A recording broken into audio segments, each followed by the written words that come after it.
Ciencia, Salud y Medio Ambiente. Octavo grado. Cinemática, parte 1. Hola, sean bienvenidos a su clase de Ciencias Naturales. En este tema vamos a estudiar algunos conceptos sobre el movimiento uniforme en una dimensión. Conceptos sobre desplazamiento, posición, velocidad, rapidez, aceleración los veremos utilizando este montaje. Es necesario comenzar desde los cimientos, porque así podremos entender fenómenos como que la rapidez de una persona andando deprisa es de 5 km por hora, o que la rapidez de traslación de la Tierra alrededor del Sol alcanza una rapidez de 110.700 km por hora en el perihelio. Comencemos. En mecánica estudiamos el movimiento de los cuerpos. Inicialmente debemos estudiar el movimiento sin atender las causas que lo producen, es decir, sin considerar la fuerza.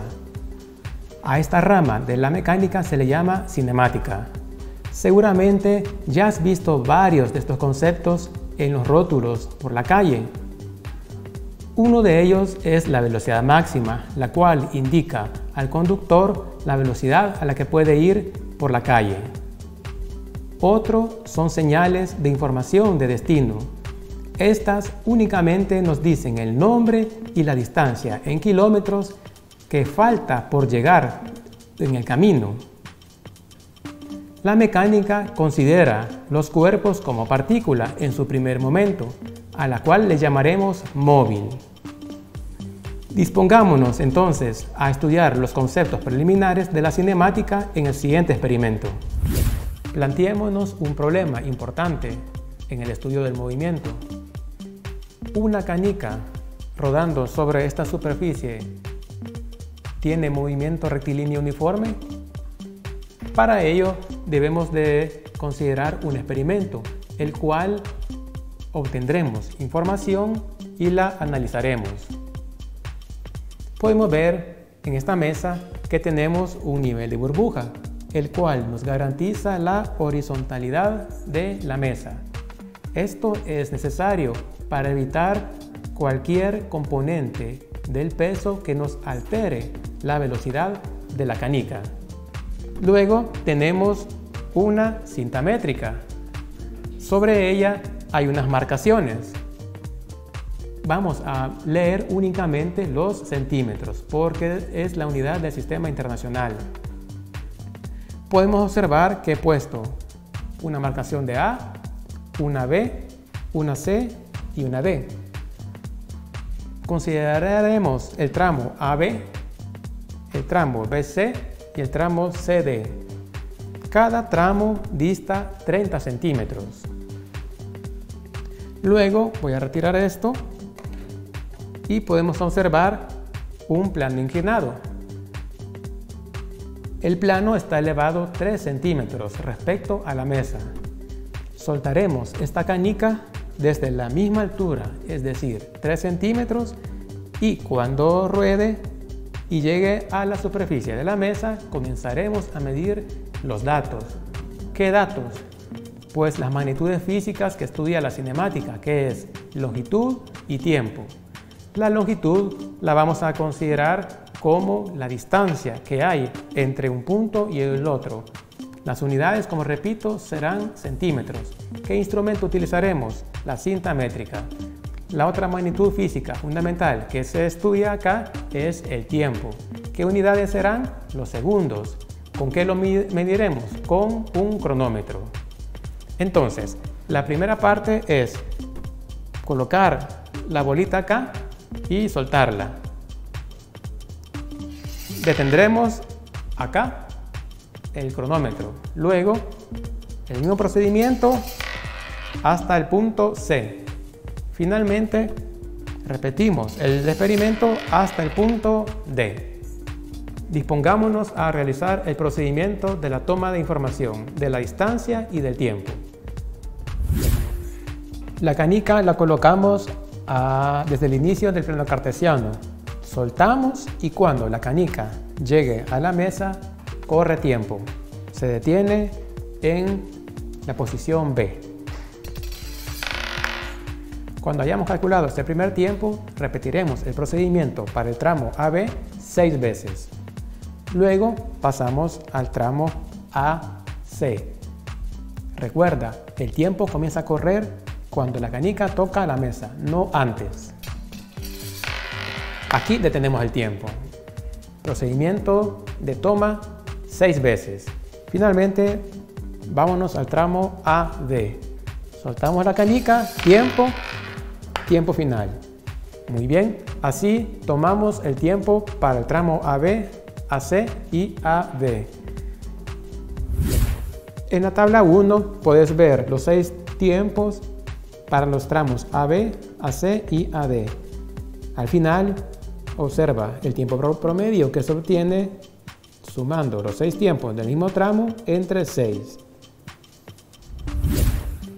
Bien, ahora pasemos a encontrar cómo se calcula la otra magnitud física, la longitud. Para eso tenemos el tramo AB, que al inicio les dije que medía 30 centímetros. Pues ya está, son 30 centímetros. Ahora, el recorrido que hace la canica desde el A hasta B fue de 60 centímetros, 30 más 30. Luego, la distancia recorrida entre A y C de la canica fue de 30 más 30 más 30, o sea, 90 centímetros. En pantalla les aparecerá la tabla 2 con los valores que yo les he mencionado. Los tramos AB de 30 centímetros, el tramo AC de 60 centímetros y el tramo AD de 90 centímetros. El procedimiento, como ven, ningún cálculo, básicamente es por observación. Pasemos ahora a considerar la rapidez de la canica. Ya tenemos los dos datos. La rapidez es una cantidad escalar y se define como el cociente que resulta de dividir la distancia recorrida entre el tiempo empleado en ello. ¿Cómo calculamos la rapidez? Ya numéricamente, viendo la tabla 3. La rapidez que calculamos de dividir la distancia recorrida entre el tiempo empleado en ello, en el tramo AB fue de 75 centímetros por segundo. Es decir, los 30 centímetros del tramo AB entre el tiempo promedio que obtuvimos de la tabla 1, es decir, 0.40 segundos. El resultado de la rapidez en el tramo AC fue de 60 centímetros por segundo. ¿Cómo se obtiene? Al dividir la distancia recorrida del tramo AC entre el tiempo que tardó la canica en recorrer dicho tramo, es decir, 1.00 segundos. El resultado, 60 centímetros por segundo. Finalmente, la rapidez que hemos calculado para el tramo AD fue de 56 centímetros por segundo. Se obtuvo al dividir los 90 centímetros del tramo AD entre 1.58 segundos, dando como resultado 56 centímetros por segundo. ¿Qué significa esa unidad de centímetros por segundo? Significa que, para el caso del tramo AB, esta bola tarda 1 segundo en recorrer una distancia de 75 centímetros. Para el tramo AB, nuestra esfera tarda 1 segundo en recorrer 60 centímetros. Para el tramo AB, nuestra esfera tardará 1 segundo en recorrer 56 centímetros. Ahora preparémonos a calcular las variables vectoriales. Muy bien, comencemos a calcular las variables vectoriales. Como les dije en un inicio, teníamos una cinta métrica. Aquí hay un punto de fijación donde está el 0. Aquí pondremos nuestro cuerpo de referencia o nuestro marco de referencia. Imagínate un observador colocado en esta posición que observa el desarrollo del movimiento. Pues para este marco de referencia, la posición A está a 40 centímetros en esta dirección. ¿Qué representa esta flecha? El vector posición. Inicia desde el origen del marco de referencia hasta la posición A. Luego veamos la marca B. Hay un vector que viene del origen del marco de referencia hasta B. La distancia son 70 centímetros. La dirección es hacia mi derecha. Luego hay otro punto, C. El vector de posición comienza del origen de la cinta métrica hasta la posición C, que son de distancia 100 centímetros. Finalmente, la posición D de nuestro vector viene, como siempre, del punto 0 o el origen de nuestro sistema de referencia hasta D. El total son 130 centímetros. Ahora que les he presentado el vector de posición, nos toca calcular el vector de desplazamiento entre A y B, desplazamiento entre B y C y el desplazamiento entre C y D. Veamos la siguiente tabla. Vámonos a la tabla de vectores de posición y desplazamiento. Como podemos ver, las posiciones iniciales de los tres tramos es igual. ¿Por qué? Porque el movimiento de la canica inició en esa misma posición, 40 centímetros hacia la derecha. Luego las posiciones finales son las que cambian, 70 centímetros, 100 centímetros y 130 centímetros. El vector de desplazamiento es muy fácil calcularlo, porque se define que es la posición final menos la posición inicial. Este cálculo se hace en los tres tramos. Finalmente, calculemos la velocidad, que es un vector y se define como el cociente que resulta al dividir el desplazamiento entre el tiempo. Veamos la siguiente tabla.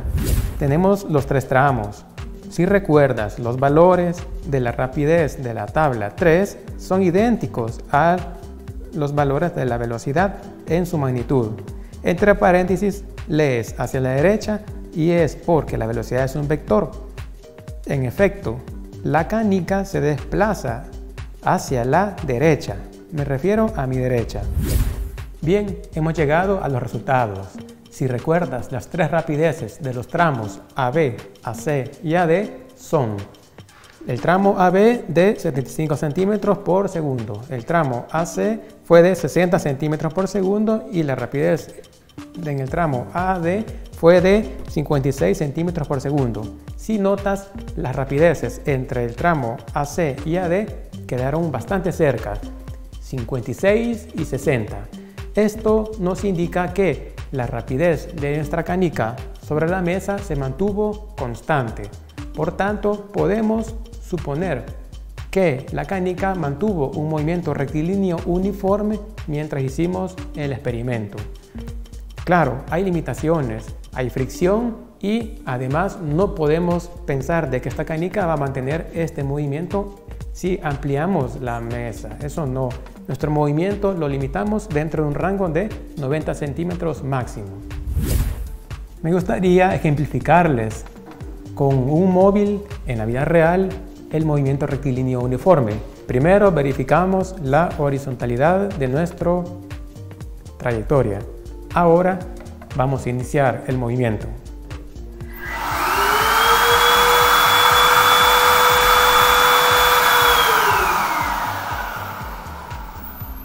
Este móvil en realidad no tiene fuerzas externas sobre él.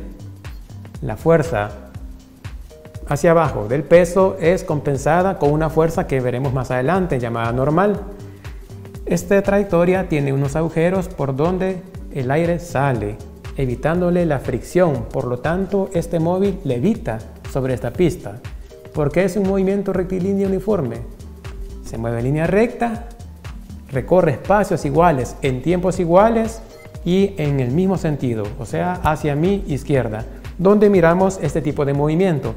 Las máquinas que tienen motores operan muchas veces con movimiento rectilíneo uniforme. Tú, si has visitado algún centro comercial, las gradas eléctricas tienen movimiento rectilíneo uniforme. En muchos aeropuertos hay bandas por donde la gente coloca sus maletas y es trasladada durante una distancia X. Ese es un caso de movimiento rectilíneo uniforme. Y bien, hemos aprendido la cinemática con dos experimentos, uno con fricción y el otro sin fricción. Me gustaría cerrar este programa con el movimiento rectilíneo uniforme. Recuerda, practica las condiciones de higiene en casa. Hasta la próxima.